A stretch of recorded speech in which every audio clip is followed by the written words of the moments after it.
It's a new season for the Ultra Trail World Tour that will unveil even more destinations this year all across the globe. Soon, thousands of runners from all over the world will take on prestigious mountain ranges and breathtaking amount of vertical miles.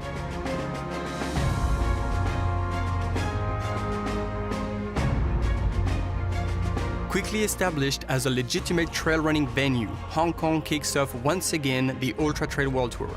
Top runners will start their quest for the overall title on that course, where French runner François Den established last year a new course record.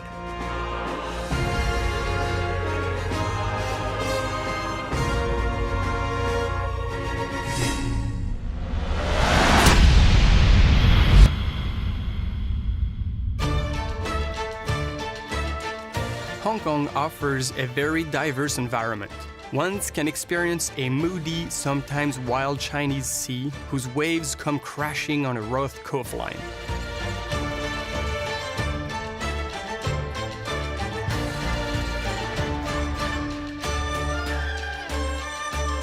On the other hand, the architectural tidiness of Chinese-influenced traditional suburbs give a more peaceful face to the city that proudly hosts the third financial district of the world.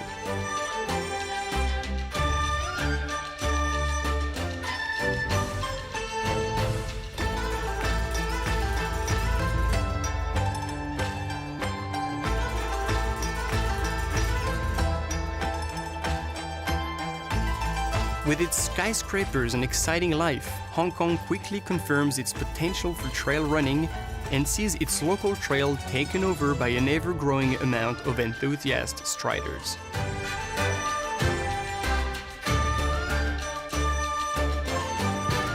One day some of my friends invited me to go on a hike.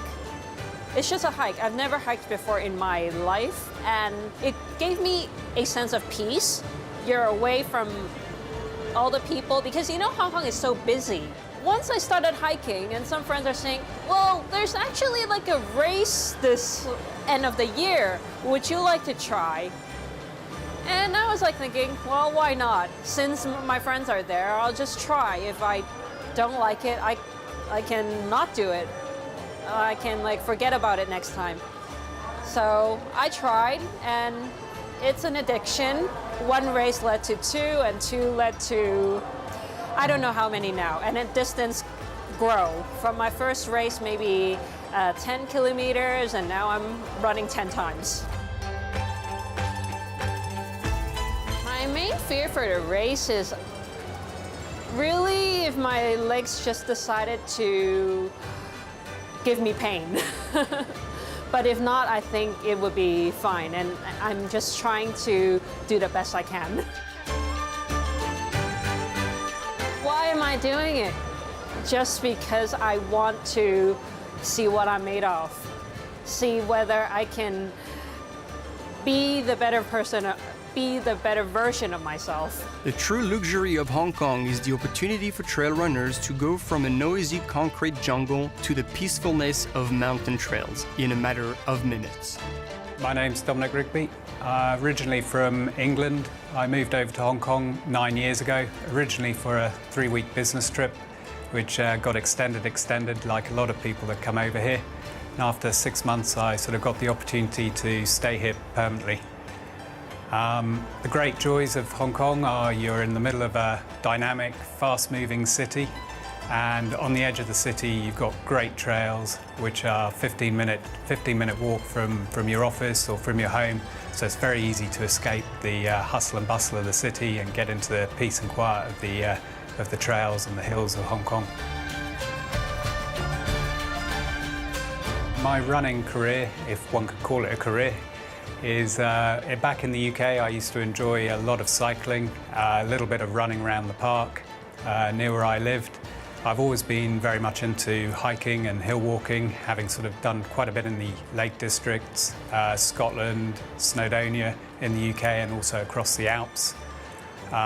Moving to Hong Kong with the hills, getting into hiking was very easy here, and progressed into trail running probably a year or 2 years after I moved here.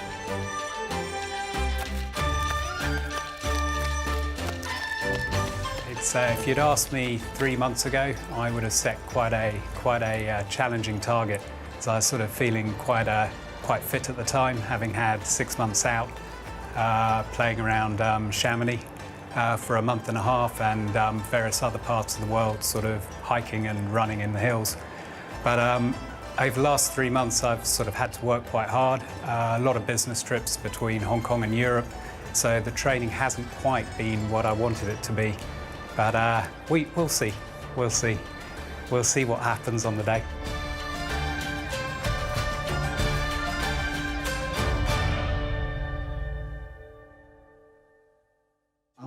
After a much-deserved winter break, time has come for the international scene to gather up again. Some of the best American and European trail runners have chosen the Hong Kong 100 date to start their season, becoming for the occasion the main focus of local journalists.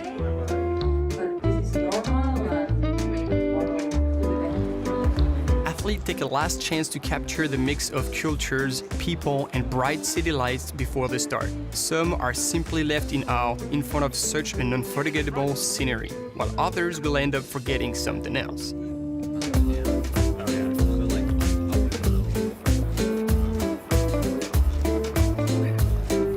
The backpack.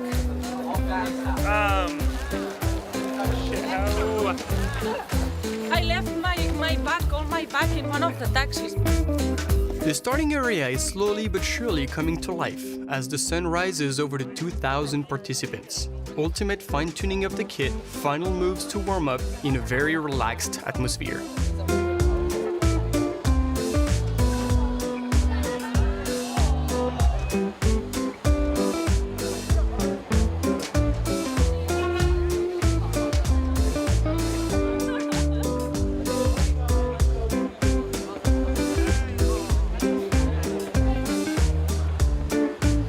The last one to appear are the elite athletes, blending up with the crowd who's already ready to go.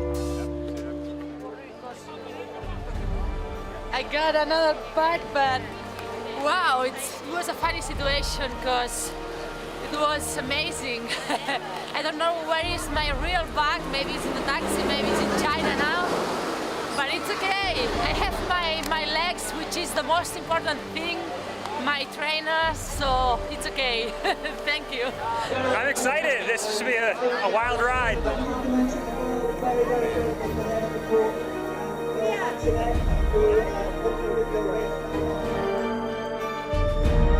A very brutal course indeed, with 100K and no less than 4,500 meters of elevation gain, with a total cutoff time of 30 hours.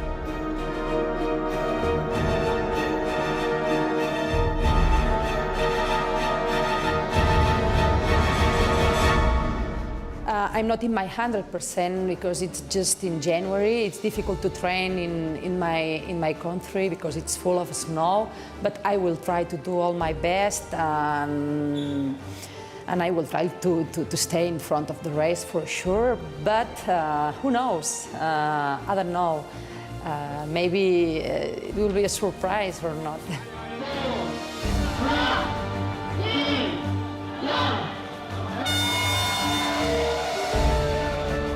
The pack, eager to get it on, is now released under pressing clouds. A very fast pace is set right from the get-go, everyone trying to make his way to the front.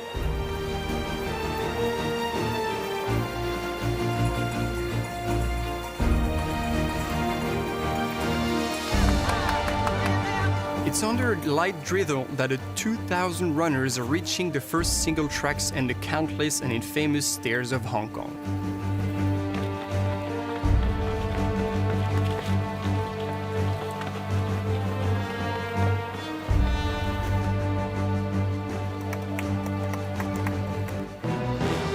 Nuria Pica's looking good seems to have broken the spell of a disappointing 2016 season.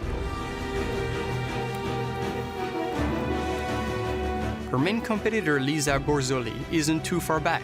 Meanwhile, Megan Young is soaking in every second spent with the meat pack. Amongst the front pack, the depth of the field is such that no major breakthrough has been done so far. Seth Swanson leads the top names of the day, all within seconds of each other. The day is young, and it's a long way to the finish line.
I feel pretty good.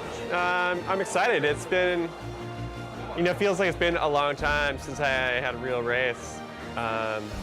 It's almost a year, so it's a good feeling. I'm really excited, and it's tough. It puts a tough position to it. It's kind of being out of it for that long. It's like really kind of lose a little bit of that confidence, and so. Well, I think that's just the case anymore. If you want to go to a fun race, there's going to be a ton of really fast people, which makes it exciting. That's what really that competitive, spirit makes it really fun. So yeah, of course, it brings up some nerves, but I think that if you're not nervous, then something's wrong. And so having that little bit of nervous edge, I think, is really keeps you sharp and keeps you thinking about the race. So I think it's good. Past the soft section of the sandy beaches, the runners now face a much more technical and rocky trail. The pace slows down dramatically.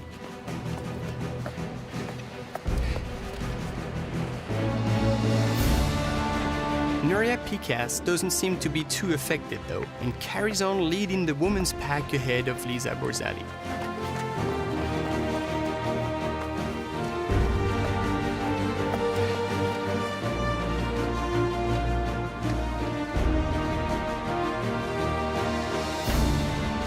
I tried to prepare this race during the winter, and I ran a lot because I know that the first part is very fast, and so I try to run flat.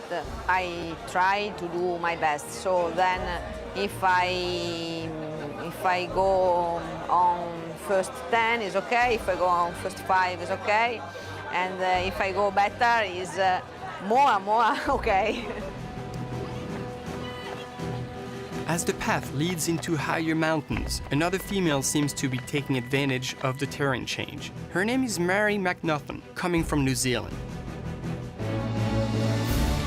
After the second checkpoint, 28 kilometers into the race, the ranking remains unchanged. 13 men, including all the big names, are still within seconds.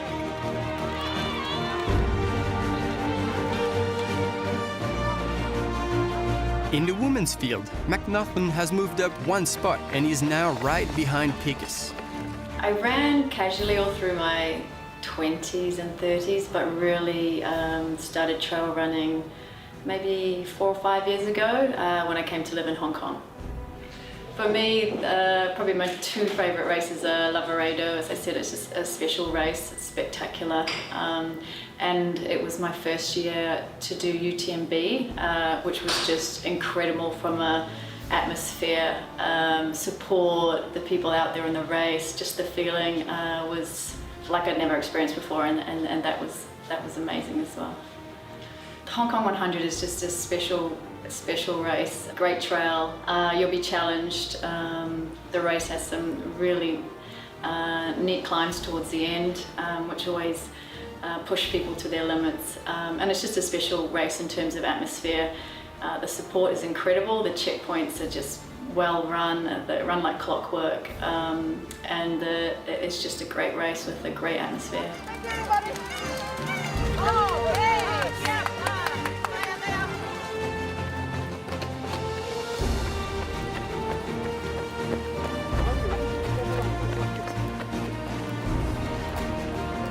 In the men's field, Sage Canada has been chasing Daniel Young since the 35K mark. Same scenario from Tim Tollefson and Didrik Hermansen respectively. At the midway station, the pressure is not tangible amongst the leaders.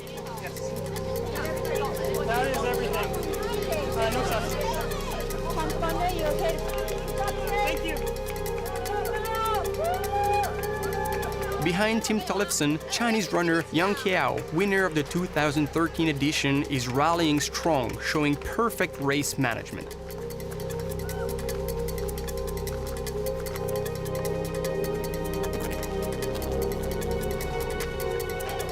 Seth Swanson seems a bit spent, but still takes full advantage of his experience abroad.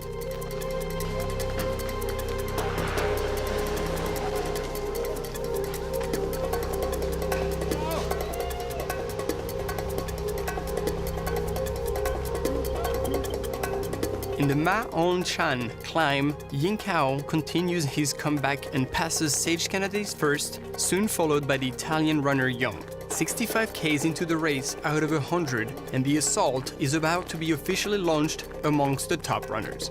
I feel good, I'm healthy, I've been training well, preparing for this race, and really excited to be out here back in Hong Kong, exploring the trails with great competition.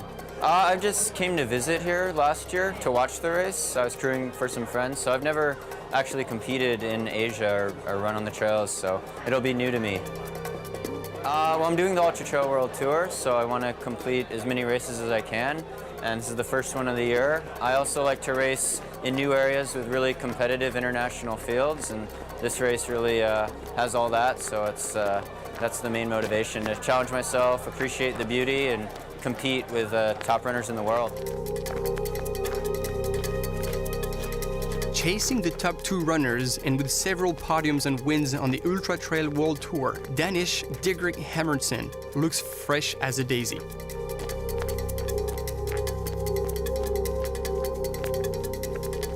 A tropical atmosphere now sets onto the course, while Hermansen, Tollefson, and Swanson are fighting for a spot onto the podium. Frenchman Julien Chaurier falls back into the rankings.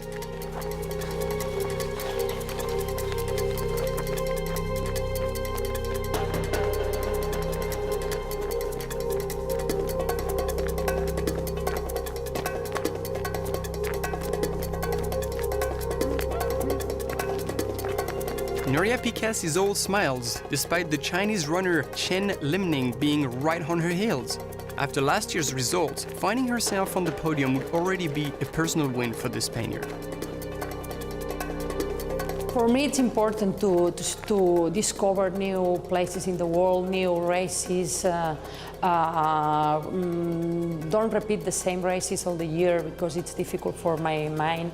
I like discovering new experience, and this is one of the reasons that I'm here in Hong Kong.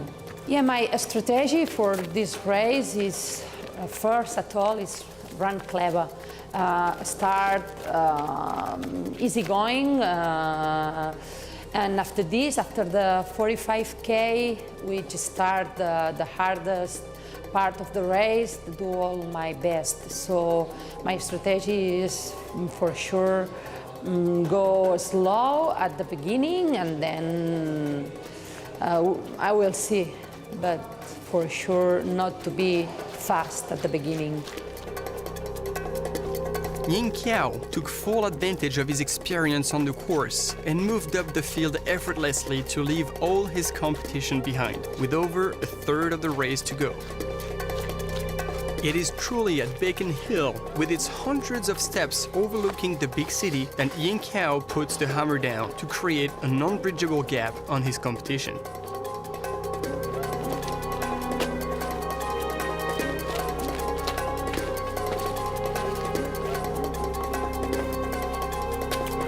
How's it going? Fucking steps!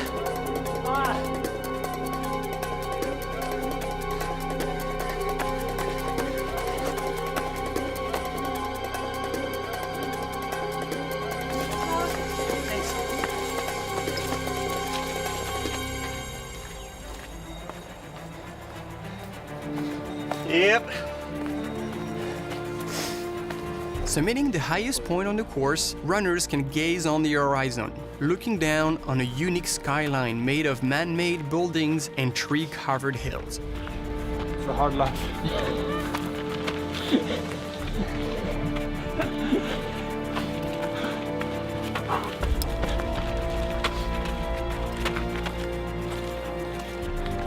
Just under 20 Ks to the finish, participants will hit the final aid station before heading down into the fog.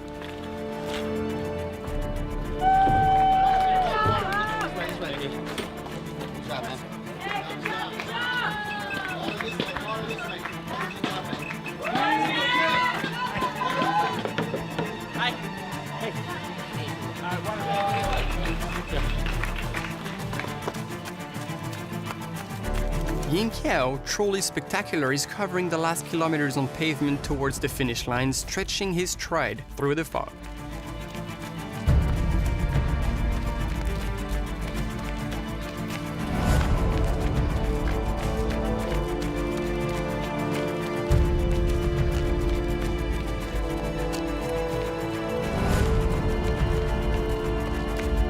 Behind him, Daniel Young has given up the chase. Sage Canade will seek to keep his much honorable spot on the third step of the podium.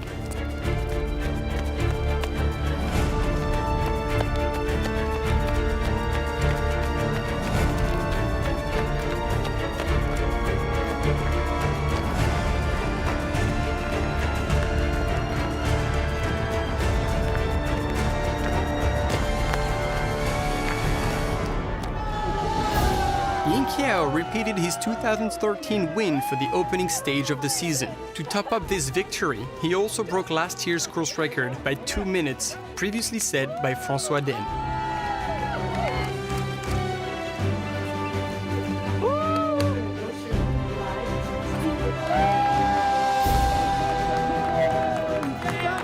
Daniel Young earned himself fair and square a second place for his first podium on the Ultra Trail World Tour.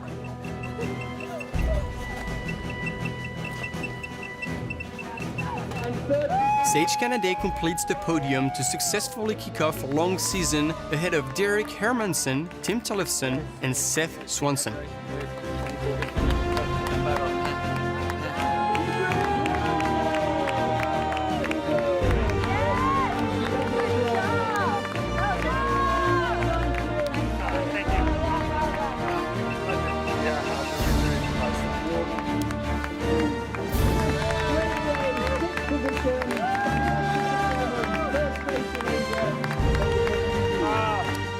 比赛特别刺激，因为跟很多国际高手就一起交流嘛。因为香港100是 UTWT 的首站，而且影响力也特别大，所以吸引了全世界各地的高手都过来参赛。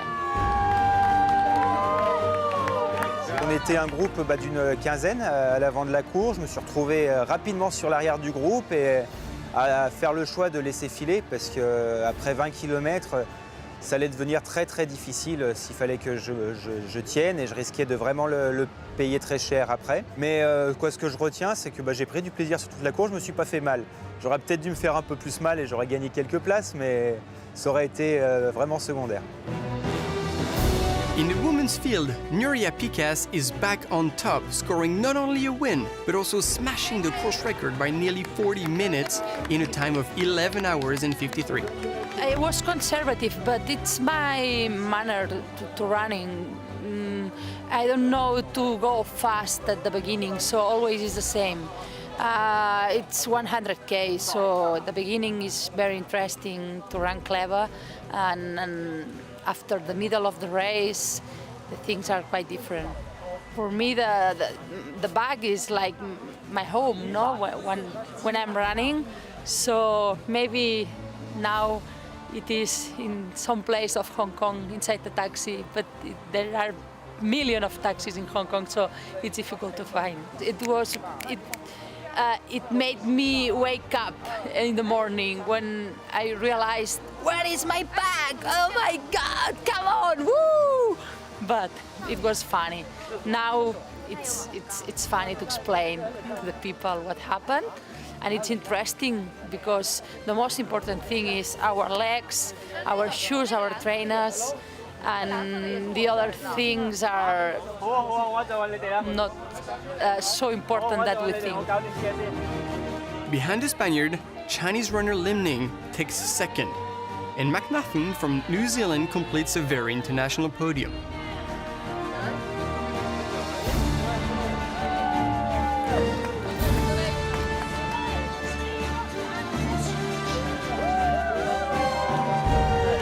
I think I got lucky today and just had a pretty, I wouldn't say easy, but nothing went horribly wrong, and I really enjoyed it. And running on the home course really helped me today, I think. So just keep it together and finish reasonably strong.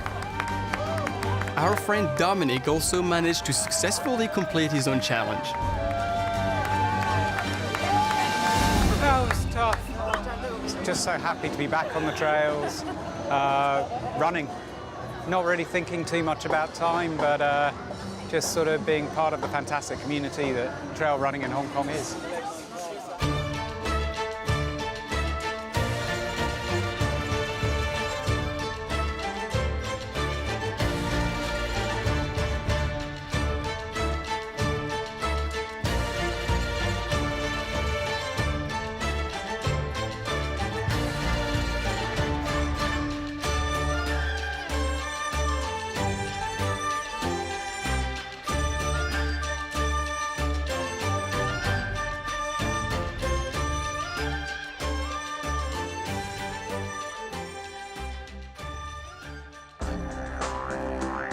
Only a month later, and a few thousand miles south, the Tarawera Ultramarathon is hosted in New Zealand.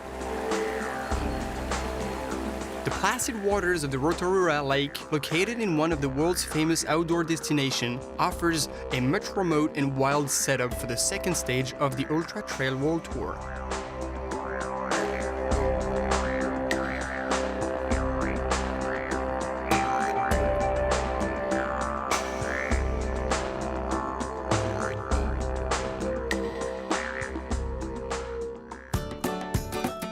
This one is an old-timer. Part of the Ultra Trail World Tour since the very first year, the race has created a name for itself for all international athletes of the Southern Hemisphere. Fiona Hayvice is one of the big names after she won last year's edition.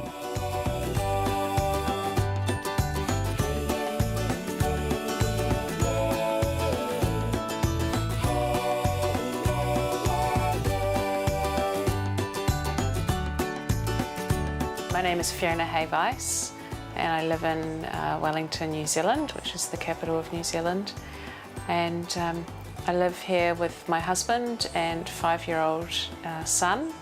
And my husband and I own our own business, which we manage together. I work from home and in charge of the marketing side of the business. It's a retail store. We've actually got 2 stores selling all Kiwi-designed furniture and accessories for the home.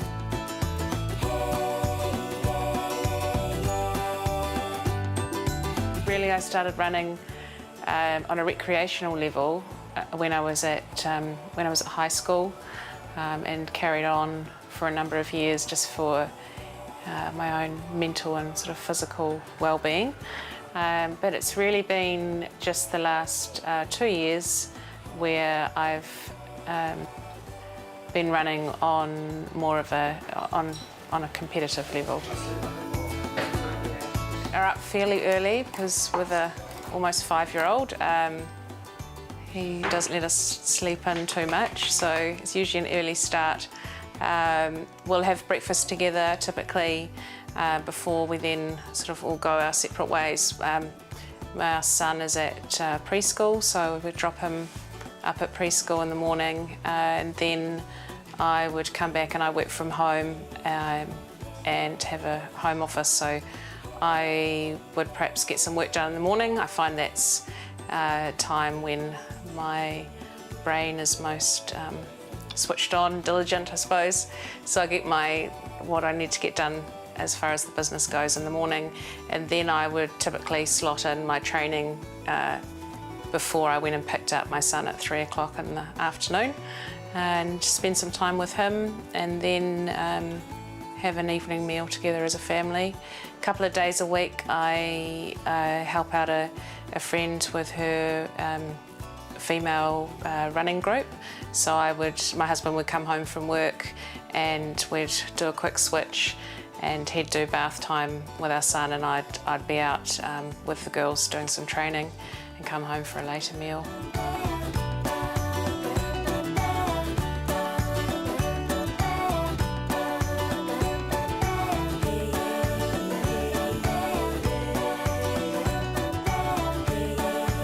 In 2016 for me kicked off with a big peak by winning the Tarawera Ultramarathon. It really set a foundation for me for the year and also for subsequent years. It was a bit of a platform for me to take off, and from there I went over to Europe and raced a couple of events in Europe last year, and that was my first time racing in Europe, so great experience.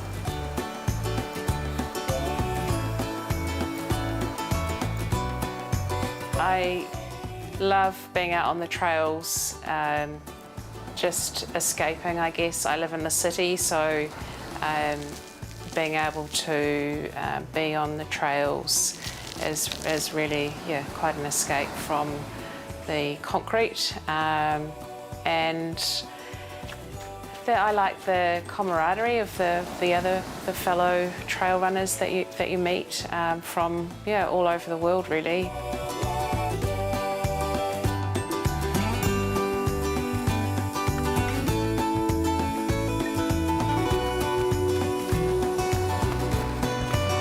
This year, 2017, I've just run the Tarawera Ultramarathon a couple of days ago, and which is on the Ultra Trail World Tour.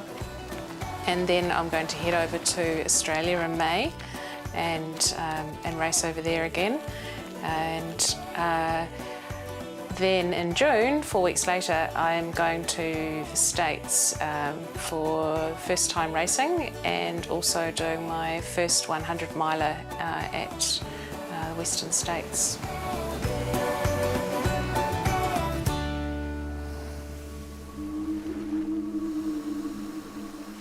It's the calm before the storm on the shores of the Rotorua Lake.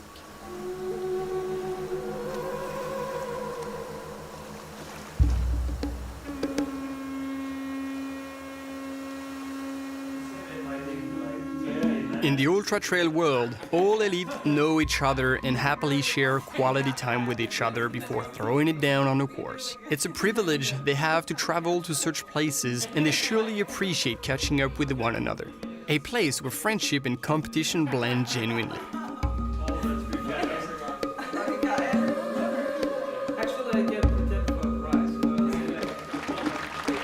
Before each stage, elite athletes are introduced to the press and the rest of the pack, an opportunity for all to share advice and personal experiences in a very relaxed and friendly environment.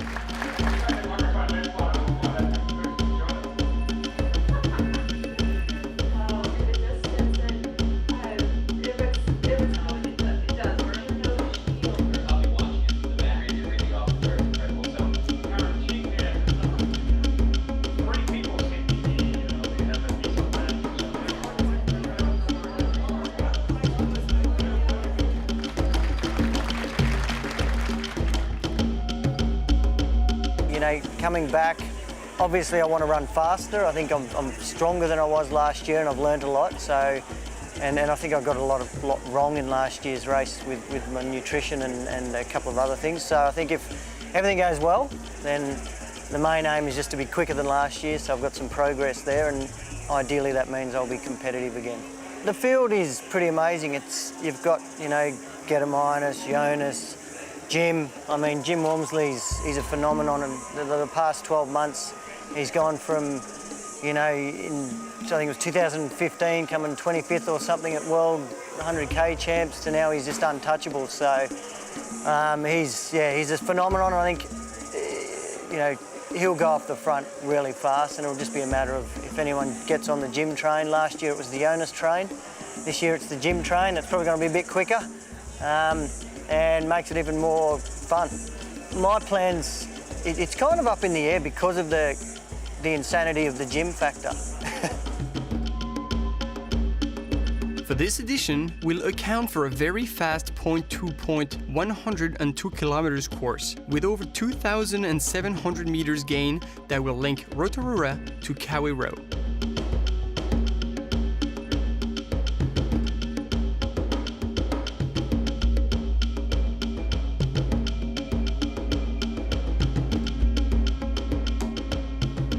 Racing the Taoura Ultra Marathon goes beyond the racing experience. The Maori warriors and local culture immerse the competitors entirely for a unique and intense experience. Such is the spirit of the Ultra Trail World Tour, where each participant seeks for adventure and discovering local cultures and regions before the pure drive to race.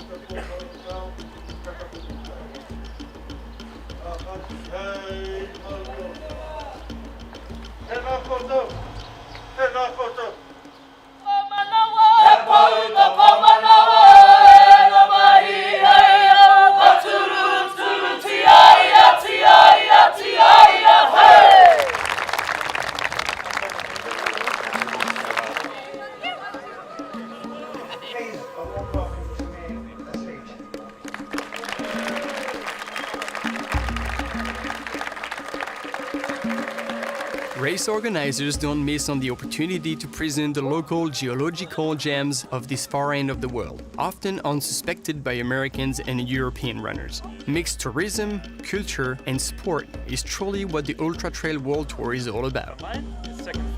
I feel good. I feel revived. This little bit of summer coming down here to New Zealand for Tarawera is such a joy. It's such a perfect time of year to start the season and start in the summer and get a little break from winter. A lot of great women running this year, coming down here for this.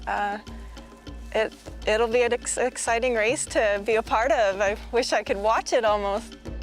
I'm gonna take it conservatively from the start. Try not to get too wrapped up in what everyone else is doing, because that's always easy to do. It's pitch black when competitors gather around the starting line for the 6 a.m. start. Headlamps are on and runners share a final round of hugs and smiles before heading out into the deep New Zealand native forest featuring endemic ferns and moss.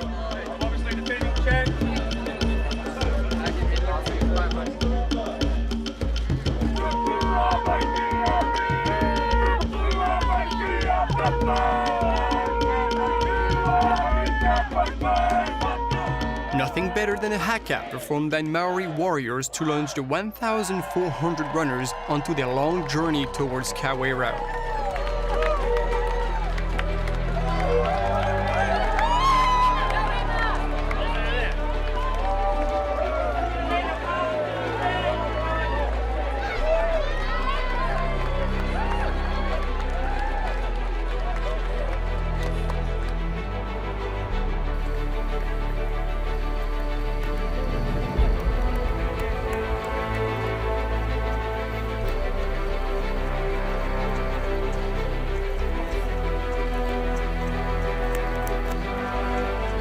As predicted by educated spectators and journalists, it's Jim Walmsley in his usual short shorts and singlet attire who takes off right from the gun.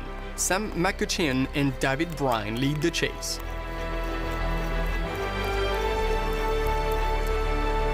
Jonas Budd, last year's winner, is a little ways back, followed by the 2016 Ultra Trail World Tour winner Gediminas Grinis. Further back, we find Matt Flaherty from the USA.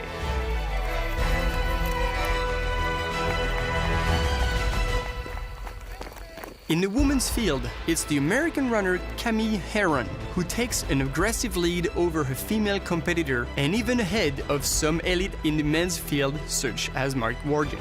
I've got a huge year coming up with another Ultra Trail World Tour race in Ultra Trail Australia, which I've been wanting to go to for ages. And then I'm doing the Barclays Marathons, Boston Marathon, Big Sur, Hard Rock, Western States, and I don't know, maybe the Ultra Trail de Mont Blanc if I'm lucky enough to be able to run that again, or some other races. So it's going to be an incredible year. This is my first time to New Zealand, and I'm super excited. Obviously, I've heard just amazing things, before I came to New Zealand, but just getting here, it's, I'm just shocked how gorgeous the trails are, how much variety there is on the trails that I've been on, and just in the area. We've been traveling for the past couple of days, and I already got to see a lot of different stuff, which is pretty cool. With so many contestants in the women's field, the race day should see unveil a fierce battle.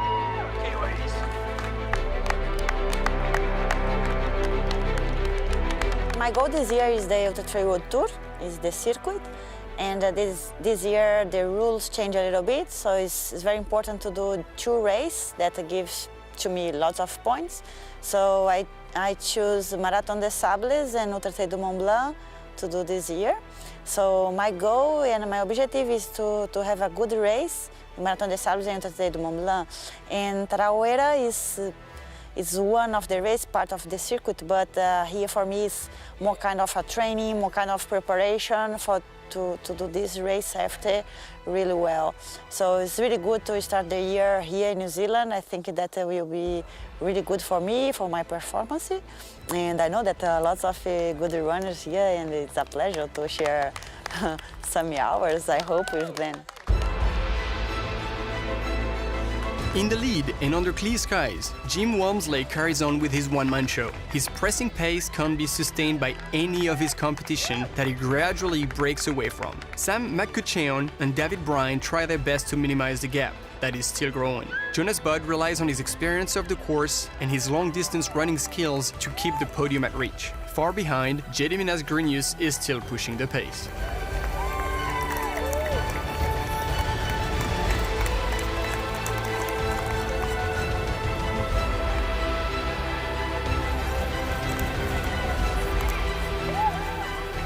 I feel just great, because this year I decided not to race for points in Ultra Trail World Tour. So for me, life is much easier.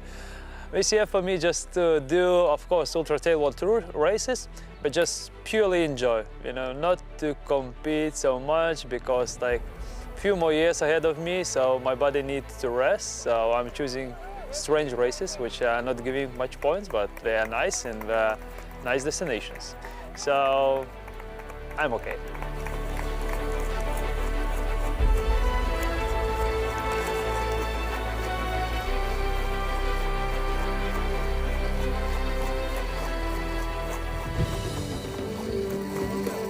A similar situation occurs in the women's field, where the tall shape of Camille Herron is still holding on to first place. She's holding off the marathon Olympian Magdalena Boulet. Such fine weather and trails a bit more rolling than usual suit the ladies' field very well. Fiona Hayvice seems to have taken a toll at this point of the race.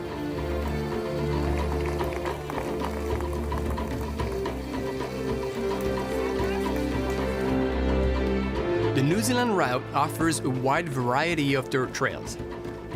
Never too technical, never too steep. It is a very fast course. This will be my first time. Being pretty jealous watching everyone's runs and seeing the beautiful scenery the last few years, so I'm pretty excited to be here. It's going to be very competitive. It looks like it's going to be much more competitive than some of the other years. So, look, I think that just brings out the best in people. A little bit of competition is a good thing. The dense native forest offers shade and cool air to the runners who are starting to suffer from the heat. Walmsley, however, doesn't seem affected at all. Sustaining a blistering sub-7-minute mile pace, he's crushing the field as he clears the aid station one after the other.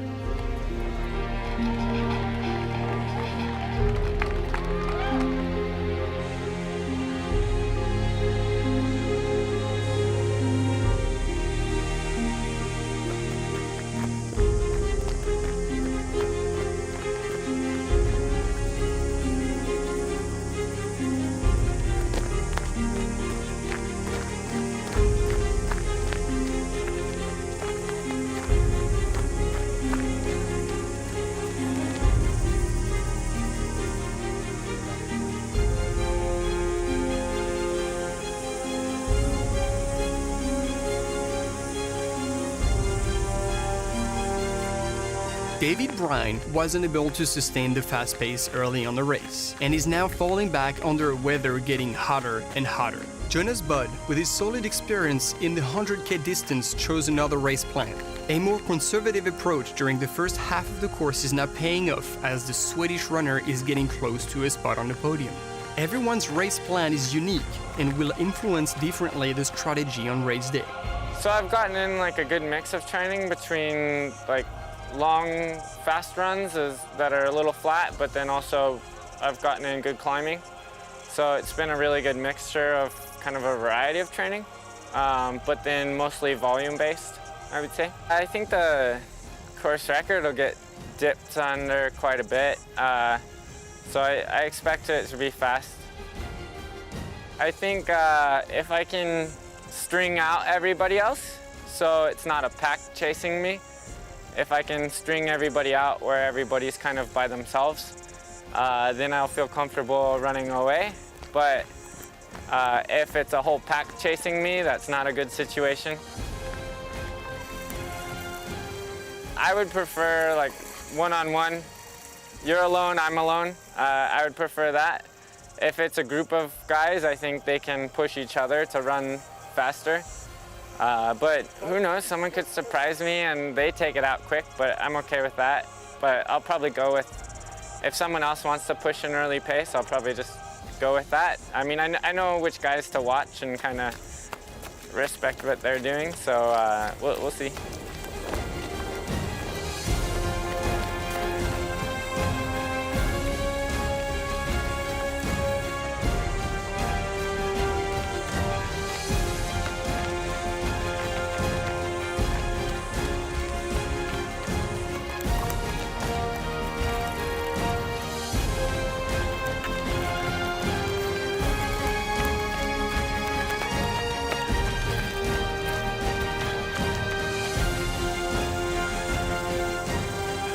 I love this event and it's just perfect for me. It's 100K. I love to run 100K races and it's winter home right now, so it's really nice to have a break from the ordinary training and the winter to come down here for some summer and have some really nice runnings. So it's more runners that can run really well and really fast this year. Last year I think it was just a few runners. This year it can be maybe 5 different or 10 runners in the top 3. Last year maybe it was just 5, 6 runners who could be in top 3, I think. So it's many more runners can be in the lead this year.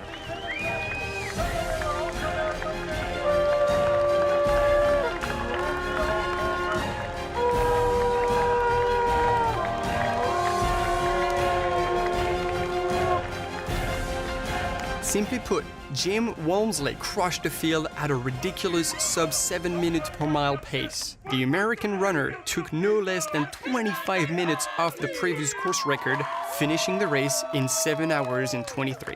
It was a really good day out there. Missed my course prediction by 3 minutes, but that's not too bad. Congratulations, Jonas Budd!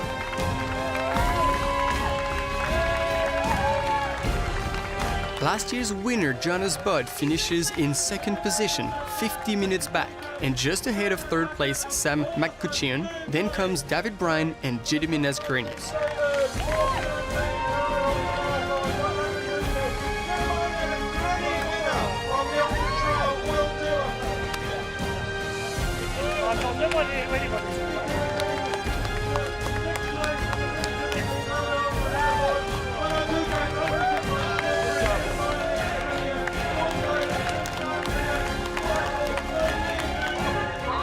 A similar scenario took place in the women's field, where American runner Camille Herron led the pack from end to end. She never looked back to break a second course record on that day in 8 hours and 56 minutes. Very happy, of course. That I'm really tough. I definitely think that I have a really bright future as an ultra runner. Magdalena Brule, also from the US, takes second place in the women's field. She finishes just ahead of Cecilia Fili, who kept her in sight in the final 10 kilometers, yet unable to close the gap. Getting updates on you. Much further back, the rest of the pack is still pushing to rally the finish line, supported by the race director himself, Paul Charteris. It is a personal challenge for all participants who will deal with the terrain all the way through the night to clear the 102 kilometers course before the cutoff time.